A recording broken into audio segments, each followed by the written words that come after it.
And you can't call Chaplin a method actor. I'm a great fan of Buster Keaton. I'm a fan of Peter Sellers.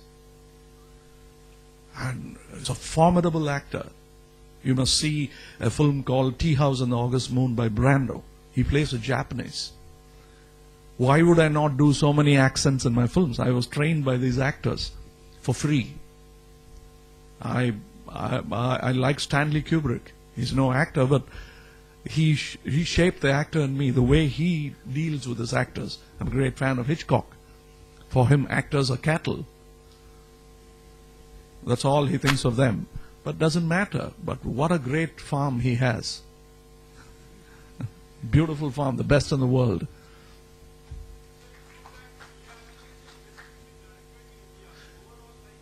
Like Mr. S.D. Burman is dead, R.D. Burman is dead, so I'm not bringing their names.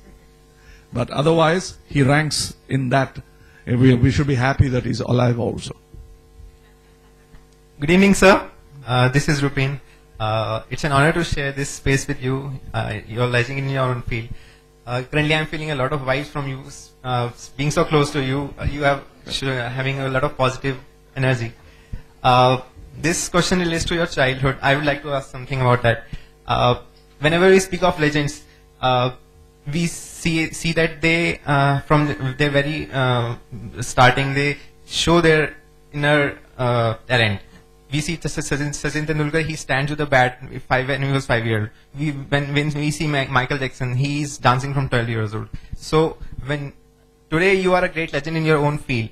So what, can you describe something about your childhood? Did you feel a kind of something growing within you when you were 10 years old, 12 years old?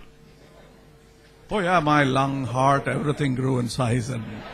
But no, without ridiculing your good intent, let me come to the point.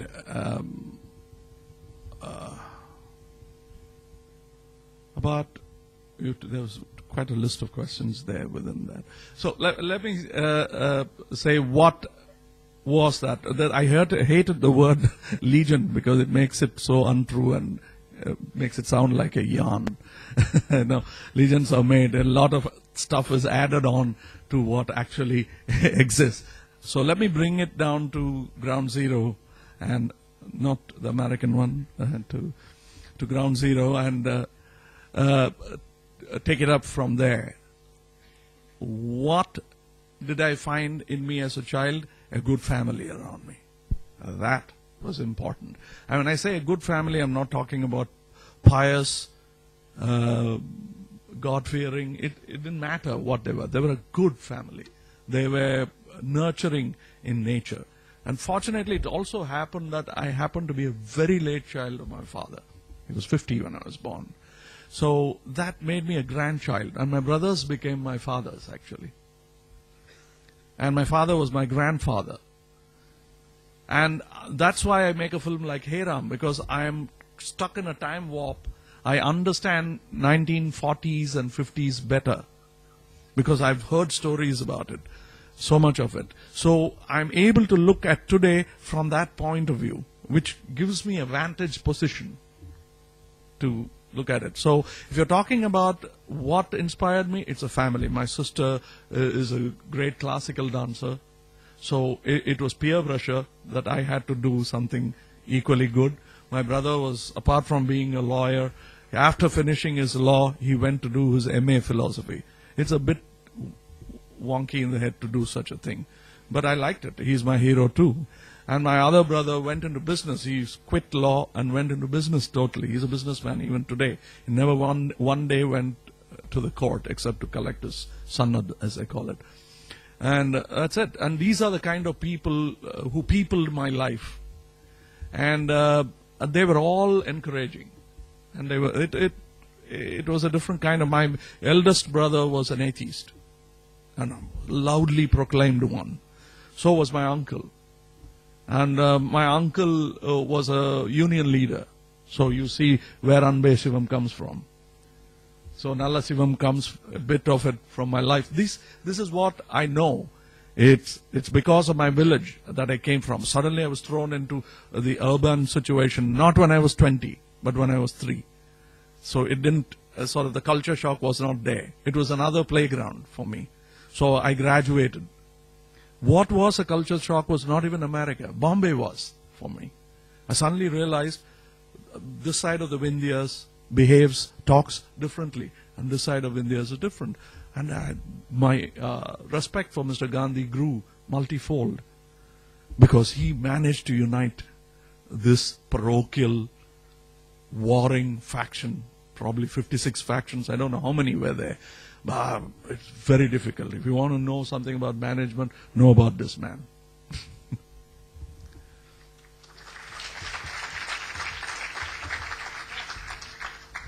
I have a question. I'm Puneet from School of Management. I'm not from Chennai, but I'm still a big fan of yours. Thank you. Thank you. My question to you is, in India today, on one side we have film stars who make crores for even one movie, and on one side we have people who struggle to earn even like 2 meals for a day. How do you think these film stars can bridge this divide? Or for that matter, the film industry can help bridge this divide? Like set up a film studio in a village, or like, is that sort of thing possible? I think this is a bridge which will be work in progress for another 500 years. This bridge, the construction of this bridge is what conceived communism.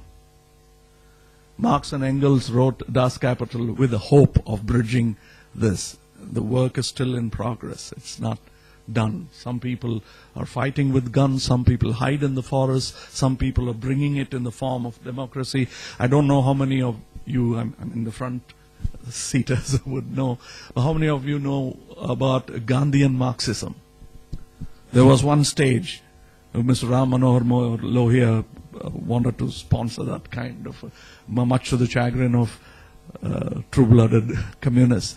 But this is a bridge which needs to be built, and that's what it's going to be. Not all of you in this room are going to be driving a Mercedes-Benz, believe me. Some would do it because they are lazy. Some would not be able to do it because they are lazy, some because they think they are unlucky but not have enough fight in them, and some I can't even explain the theory of chaos at work, but doesn't matter. And some would have chosen to be without a Mercedes-Benz. And those are the heroes I'm willing to salute today.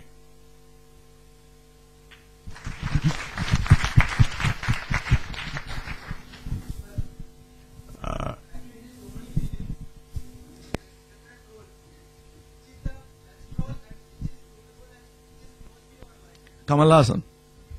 Any day. Yeah. I know it didn't fully answer, but that's the truth.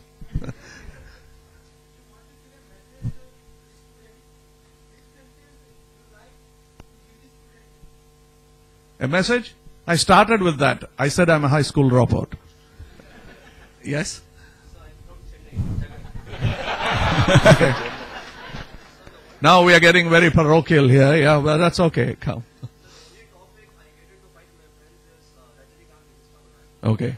Even Rajini and I get into that fight. Yeah.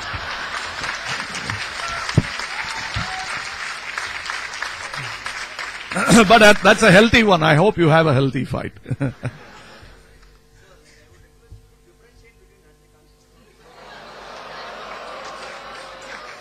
Similar alphabets, but look at the words, what they form. But only similar. We are not the same. There's a K. There's no J in me. You know, it goes like that. But compare Brando and John Wayne.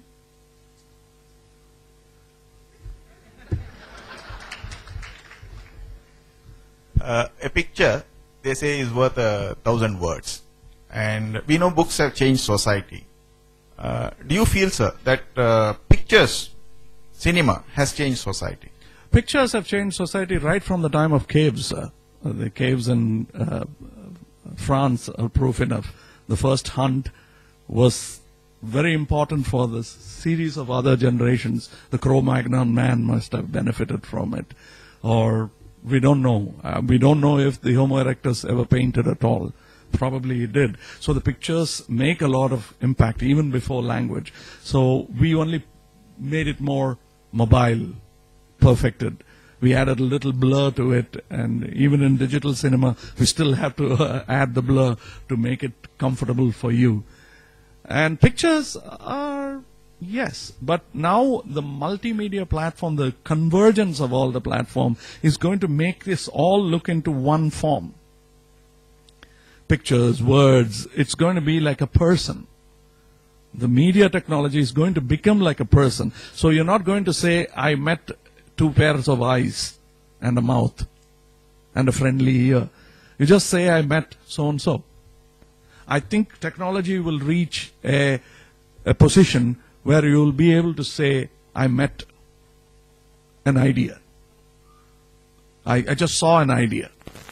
Or I just experienced an idea. It's going to happen because I sincerely believe that entertainment tomorrow will dip into your own gray cells, not into ours.